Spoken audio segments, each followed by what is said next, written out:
Hello everyone, I'm Gio. I hope everyone's having the best blessed day possible today. Today is Tuesday, July 9th, I do believe. And if you can, please hit the subscribe button for me. Please like, comment, share, anything you guys can do to show support. You know, it's greatly appreciated. And I love and thank you all for anything you guys do. Okay, so for today's video, I was going through a lot of my paperwork and stuff because when I cleaned out this room, and I actually found the journal that I wrote when I was in White Deer Run.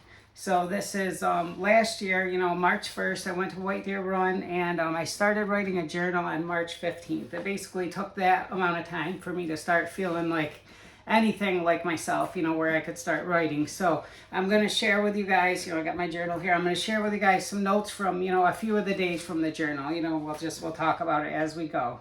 So on 3/15, so this is March 15th. I don't know what the day of the week is necessarily, but on March 15th, okay, this is what I highlighted in my journal, okay? So I was considering going back home and attempting to go back to work and address courts from there with a certificate and a plan. I know I shouldn't go back there if I want to succeed. Okay, so that was just from March 15th. That was me questioning what I was doing and everything, and not sure what I should do from there. I kind of just went there. I had courts, that were after me. I had charges out of 6 different courts, and I didn't know. I had warrants. I had everything, kind of going against me. But I knew I really wanted to try to make it for my daughter's wedding, and I knew I needed to get sober, and I needed to start fixing myself and start fixing my life. I was homeless basically at the time. I mean, I was staying at a friend's house, but essentially, I was homeless. I wasn't paying any rent. I wasn't doing anything productive at all with my life. Anything that I got from boosting. Anything like I had as far as food, as far as anything, came from boosting something. I had no source of income at this time. And I was pretty much just hiding out inside the house because I couldn't go outside because the cops, it felt like, were looking for me all the time to try to arrest me on these warrants and on different things. So it was a really tough time in my life when I went to rehab, though. And then my daughter told me she's getting married, so I went to rehab. But so that was March 15th. I went there on March 1st. So this is March 15th, 15 days later after I got there. Okay, so now on March 16th, I wrote, Miss Kim did a group today, and she read from a book called The Dreamer. She read about ordinary and getting his dream and compared it to addiction. We don't feel comfortable doing something different, so we stay with what we know no matter how bad it is, and we decorate our pit, but it's still just a pit. No matter how good I do well in addiction, I am still in a pit. Okay, so when she read this book and everything, I actually got up and I hugged her. It was like my first time seeing her, but I related so much to the story, and I was like just starting to come out of my drug, I was starting to feel normal and stuff at this point, but I was still lost, not sure what I wanted to do, not sure where I wanted to go, but this story, it kind of woke me up, and it really sparked something in me. So, but I remember I got the book from her and I read the entire book the next day after that. But also now on this day, at the end of that day, the last thing I wrote is, I know the time is now. I can't go back to my life no matter what. Okay, so now this is on March 17th, 2023. I read the entire book, The Dreamer. It was about nobody who lived in familiar and his path to follow his big dream, which led him to be somebody. It was very relatable because I've thought I have been on a predetermined path in which I have been protected in a certain bubble, and I am in good health and I'm not locked up, so I could in fact be right where I am supposed to be, I do believe. If I am comparing to the book, then I am in a place called Sanctuary, which I am in, and on my way to my big dream. I feel like I am destined to do something, my big dream, and it is going to be something kind of great. I know undyingly that I have now to do this, as I don't have it in me to go back out again and try to do this again. The time for me is now. I have to get this now for myself and for Jasmine. The only thing I have left in this world is I have to walk her down the aisle. I am certainly done this time. I just have to change everything I know. I surely can't go back home, as it will lead to only one thing, and I can't do it anymore. So this is me realizing, that at this time, I'm saying I can't go back home because that's all that I know there, you know, so I really felt like I had to do something different, but all that'll come, you know, as I keep on reading. And then my daughter's Jasmine, you know, and she was going to be getting married, told me about her wedding, you know, she told me about that. Thanksgiving in 2022, this is March in 2023 when I went to rehab. So now she's getting married August 2024, which I'm not going to get her walk down the aisle, but I came into a bigger purpose throughout this all. So it was all for a reason, and it's a blessing no matter what. So, okay, so this is the rest from that same day, okay? Today I want to be reinvented. I know for me the time is now. When asked the question by Bill, who in here thinks they are going to really stay sober when they get home, I 100% raised my hand. I had some more meaningful conversations tonight and today with some people, and I hope to continue down the path of wanting to get to know people and wanting to do my best and be helpful to others. I got to find my purpose. I am in the sanctuary phase. Okay, that's back from the book The Dreamer. You know, then there's the sanctuary phase where you're trying to figure everything out, what you're doing, you know. And it's kind of cool because at the church, you know, when you walk in, they have the sanctuary there at the church too. See how it all ties together? Okay, now this is from March 18th. The notes are, I feel good today and I worked out in the gym and I actually want to stop smoking now, which I have. I've stopped smoking. But, you know, obviously not at that time, but I did once the church prayed for me, you know, when I went to my first men's breakfast and I was prayed for there. I stopped. I never smoked another cigarette again after that. Okay, so I finished my letter today to the courts and I made 6 copies and I plan to send it to all 6 courts. So this is on March 18th. I got there on March 1st, March 18th. Now I'm trying to address problems that I have back home. You know, this is the day where I actually wrote a letter to the courts to send out to try to address, you know, my warrants and everything. You know, I wasn't sure if they would maybe come get me at the rehab or something, you know, by letting them know that I was there, but I took a chance, you know, and I wrote the letter and everything. And at some point I'll share with you guys that letter because I felt like it was a really good letter actually. And I think that it did help me as far as getting everything taken care of like I have now. Okay, so thinking back now to when I first got here compared to now and the changes I have underwent, I really do feel like a new person already, but I need further care. There is no way that these 28 days will make me better. Notice again, this is March 18th. Got here on March 1st, now March 18th, this is. So on March 19th. So now one thing, when I got to rehab, prior to rehab, you know, I had a little bit of experience with going to church. You know, I went maybe 14 times altogether in my life. That would be a different story for another day, talking about those 14 times and what happened. One time was to a Kingdom Hall, you know, Jehovah Witness church, and where I asked the question right in the middle of service and made everyone really upset. Well, at least the person that was preaching or speaking, I'm not sure what they call him in that church, but I made him really upset for sure by asking the question. But I felt like it was a good question. And now, like, realizing now with the Christian faith, it was a very Christian question that I asked, actually. So that just shows that I was already headed down a certain path and everything. But up until this point, I have not mentioned God in this writing. But when I did get to rehab, you know, there was a point pretty quickly in where I started praying, and then I started saying to myself that I'm going to trust in God, that God got me here, and I'm going to start putting my trust in God, and wherever He wants me to go, I will go, and I'm going to just trust in that and know that that's the right thing. That's what I started to do. So, but I haven't mentioned that yet in my journal. You know, I started writing it on March 15th. Now we're up to March 19th, okay? Now my notes, I'm not reading you the whole thing. I'm just reading you little things like high points, you know, of the writings, you know, the daily journal writings.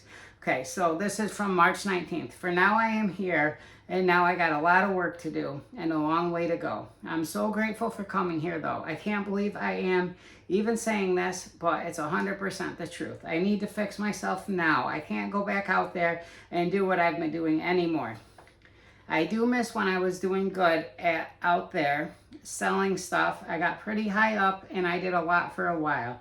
It still don't matter anything in the end, as the only thing that means something is to go about life in a positive manner. So I got to do something good with all this stuff I have went through and I have learned. I don't want to leave this as my legacy. I don't want to die like this. I want to have a relationship with my kids. I don't want my family to have given up on me. I miss that I don't know my sister's kids. I miss that I don't know Kylie. I miss her so very much. I mean, like a crazy amount I miss her. I can't believe, looking back now, how much I've missed. I think Kylie is 15. Yeah, she's going to be 16 on November 24th. Holy cow, which I didn't know at this time. I'm not supposed to use the word holy because it's only meant for God. So I corrected that, you know, and I do my very best not to use it now. And I just save it, you know, when I'm speaking about God because He is the Holy One. but I do say it in this instance. Holy cow, I've been out of her life for almost 10 years. And then I wrote WTF, which I don't curse anymore, so I wouldn't even write that now at this point in time, but I did at this moment. So Jasmine, the same. I'm so sorry to them. I didn't mean to let this happen. I didn't mean to make their lives harder. I'll never forgive myself. How can I ever expect them to even think about forgiving me? Okay, so I've been playing make-believe for so long, but it all means nothing in the end. No one will remember any of this good stuff I did for everyone. No one will ever care that of what I've done that I did while living this life. I feel like I meant a lot to a lot of people, but I've meant nothing really in the end. Would anyone care if I was gone? Is it what everyone is waiting for?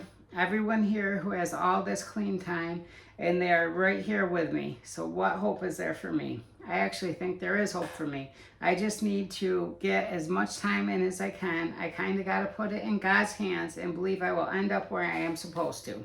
First time I mentioned God, okay? So now we're March 19th? First time I mentioned God in my writings here. Okay, now this is a continuation from March 19th. March 19th was a really long writing here, okay? It has occurred to me, had I died at any point in time, I don't think my family still would have had anything to do with me. And it's whatever as far as thoughts go. But I do wonder what my life has meant. I've definitely been trying to please all the wrong people and trying to impress them. I know I have positively affected a number of people, but overall, what have I done? If I were to die today, what would my kids' thoughts of me be? They are what matters. I hate myself for losing sight of that for so long. How did it happen exactly? I didn't mean for it to happen. I never loved them any less. I'm going through much needed changes and I'm glad. Well, not glad to be having these thoughts, but I am welcoming these thoughts and wanting to accept them and feel them, feel what I've done. I need to feel it.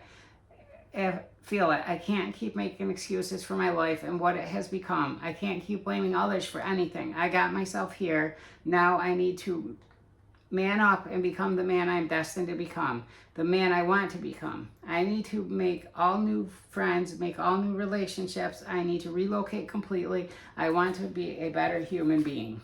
Okay, so that's the end of that journal entry for that day, March 19th, again, 2023. Okay, so now we're up to March 20th. So it said on the news, it's a great day to be alive. I really believe that. I want to be true. So many are not alive. I really believe that to be true. So many are not alive.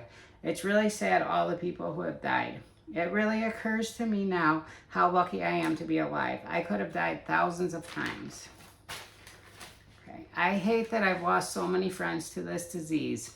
It's so sad and it's so insane that now that I am sober, today is my 19th day that I can think about this all. While living in it, it doesn't barely faze you, and it becomes relatively normal and to be expected. I can't believe I am even alive. Why has God spared me? Second time I mentioned God. I have to use all this experience and all this madness and all this sadness to count for something. I really want my life to mean something, and it currently doesn't. 19 days sober. Wow, that is quite a moment for me. Never even knew it would be possible, and I didn't even know if I wanted it to be possible. Today I can say undoubtedly that I want to be sober. I don't want to lead a crappy life anymore. I really don't. I really want to make my kids proud of me more than anything I've ever wanted to do. I know the time is now. I really didn't even want to get sober when I got here, but now I want to be sober more than anything I've ever wanted. I'm grateful for this opportunity to turn things around. This disease robs you of your potential.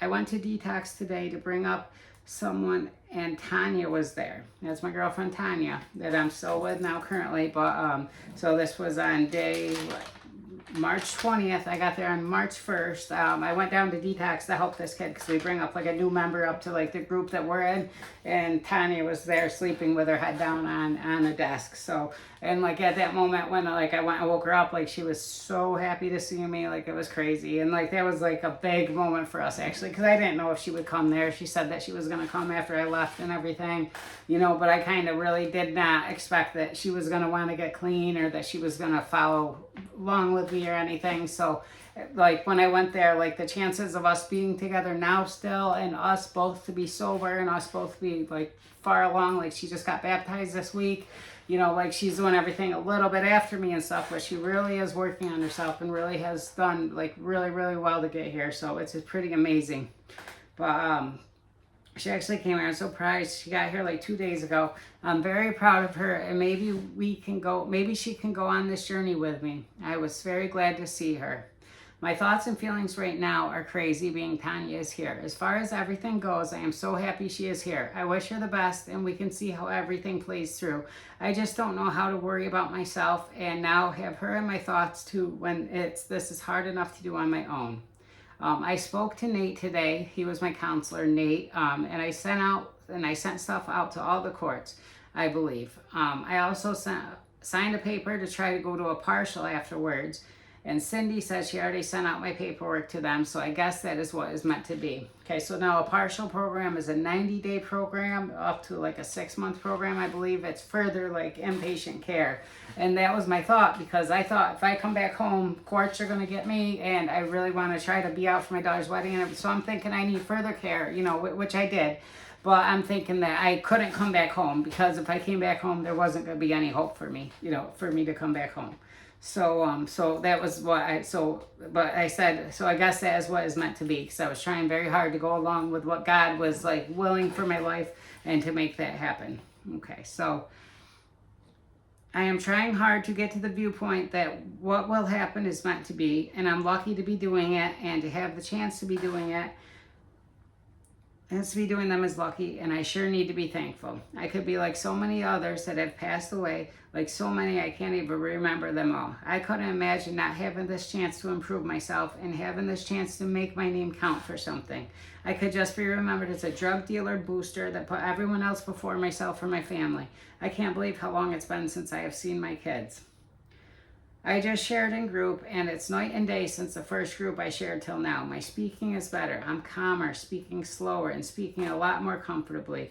It's a good feeling right now to be able to share, and it's a great feeling to want to make my life better. I really don't want my story to end like this. I really, really don't. I don't know what's next after death, but I couldn't imagine if this was all I was ever known for. I know I tried hard to be a positive influence on all lives I've been in since going down this road. It all really didn't mean anything, I guess, looking back now on everything. I guess that I was doing all for nothing. I don't want to necessarily believe that, though. I kind of really think my life has all been for a reason, and everything has been necessary that I have done. I still can't believe Tanya is here. I'm so proud of her, though, that she is and did it. I hope she can get to where I am now, and she will want this sobriety as much as I do. All I've ever wanted is to be in a relationship where I was loved and where I could be myself with somebody. Tanya actually does love me, and I think if she can get to where she wants to be sober too, like me, the same as I feel, we could really have a chance together. I never believed she would actually come here. Now that she has come, it has changed a lot of my feelings. Thank you, Lord, for bringing her here safely. I am so grateful. Third time I mentioned God. She is alive, and she found her way here. I really hope she stays with it and hope she does all the right things, and now we can maybe have a shot at a life together, a happy, drug-free life together. I don't know if that is possible or not, but I'm actually happy to think there is a chance for that. I'm hoping it is a blessing that she is here and not a bad thing that makes my recovery harder to maintain and sustain. Okay, so now we're on to March 21st. I wrote a lot on March 21st, but I'm going to start in like halfway through the entry, okay? So March 21st. So March 21st, 21 days after I got there. I'm so grateful that I am alive now and not just a memory that everyone can say nothing about and barely remember me. I'm glad that I have this chance to be remembered, and hopefully will be able to make a difference in this world. I really want to make a difference in other people's lives, and I feel that I can really make a positive impact on the world. Can I really? Do I deserve anything good? I think so, being that I've always had good in my heart and wanted good for everyone. I believe God, fourth time, sees that and knows what is inside me and wants it to do good for me, and I want to be good for him.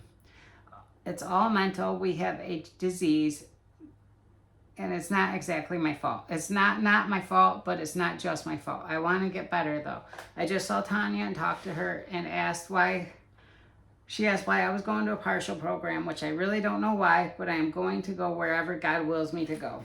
Okay, so like I said, that was on March 21st. I have a lot more that I've written, but I'm going to end it there so I keep the video not so long. But I will share the other half of the journal tomorrow with you guys. So like the last week of the journal. But the last sentence there, okay? But I am going to go wherever God wills me to go. So at this point in time, you know, that's really, really where my thoughts were at. You know, is that where God wills me to go, that's where I will go. You know, and the way that everything is played through, like, it's incredible. Like the whole entire picture, you know what I mean? Everything, the whole story, everything is so incredible. It's so awesome that I found this journal. Like, I didn't even realize I had it. But just to be able to read back and like see where my thoughts were and see where I was, you know, in my development and everything, like, and to be where I'm at now, where, you know, so after I did get out of here, you know, that was, like I said, March 21st, April 7th. Well, April 5th I got out, but as soon as I got home, within a couple hours, you know, I relapsed. And then April 7th, I ended up going to jail. And, you know, I got the word from God where he spoke to me that evening. And from that point on, you know, I've been perfect, great, you know what I mean, abstinent from everything. And been on this journey, you know, and now we're talking, you know, like I said, March 2023, we're in July 2024, so it's not that far off. You know, I didn't get out of jail till the end of June 2023, you know, and I have this nice apartment. I have basically everything for all my courts all wrapped up. And I have, you know, my daughter's wedding, which is next month, you know, which was the basis for everything. You know what I mean? That was why I did everything, was the fact on her getting married. And now I find out I can't even go to the wedding. But you know what? It's okay, because I love the person that I am now. I'm so proud of Tanya, the person that she's become now. I love the involvement I have in my church now. And I love that I have this purpose. I love that this is my 59th video, if I'm not mistaken, you know. And I'm going to just keep making these. I have so much more paperwork, all the stuff that I found now that I can share with you guys and just kind of show you guys this journey that I went on to get here. Like, and I believe that it is all for something. I believe that I do have something great in me that I'm going to do for this world and to make this world a better place and to help others and everything. And I also got a message, a text message from my friend Jessica, who went to rehab after, like, she saw some videos and stuff of me, and someone that I had interacted with a couple times, you know, in that world. And she said I inspired her and stuff, and we started talking, and she actually ended up going to rehab, you know, and she's been in contact with me, called me a couple times from there, and now she went on to a further program from the program that she was in, and she's like, feels so close to God right now. And I mean, and by the message that she wrote me, I memean, she's on fire, you know, with the Spirit, and it's amazing, amazing, amazing to hear. And it motivated me, you know, so much to keep doing what I'm doing and to keep wanting to share and to try to help others to realize that there is a better way to live, you know what I mean? And it's not like I talk about, you know, when you're actively using and stuff, that's all that you know, you know what I mean? That's the pit that you create for yourself. You don't know anything else to do, and it's so hard, the thoughts of getting out of it, because that's, you know, you surround yourself only with people that use. You surround yourself only, and that's all that the world becomes about. And it's terrible. It's a terrible way to live, you know what I mean? That I don't have God in my life, because the only thing that is in my life is drugs, and that is my God, you know, that becomes your God.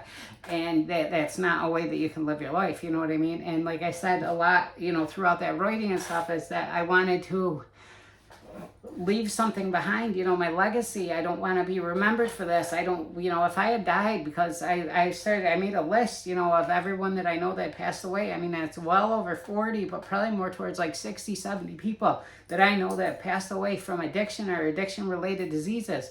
That have passed away, you know, in the short time that I've been like an active addict, you know what I mean, that I've been in this life. Like, it takes a lot of lives. So for me to be sitting here like I am, you know, able to make these videos, and that I'm not one of those people that passed away, I'm not one of those statistics, you know, that don't have the chance. Like, I feel so blessed to be able to do that, and I hope to encourage others to do the same before it's too late. So, but I do love you all. I appreciate y'all watching the videos. Remember that as nice as it is to be important, it's infinitely more important to be nice. Please hit the subscribe button. Please like, share, and comment. I love y'all. Thank you all. Peace. God bless.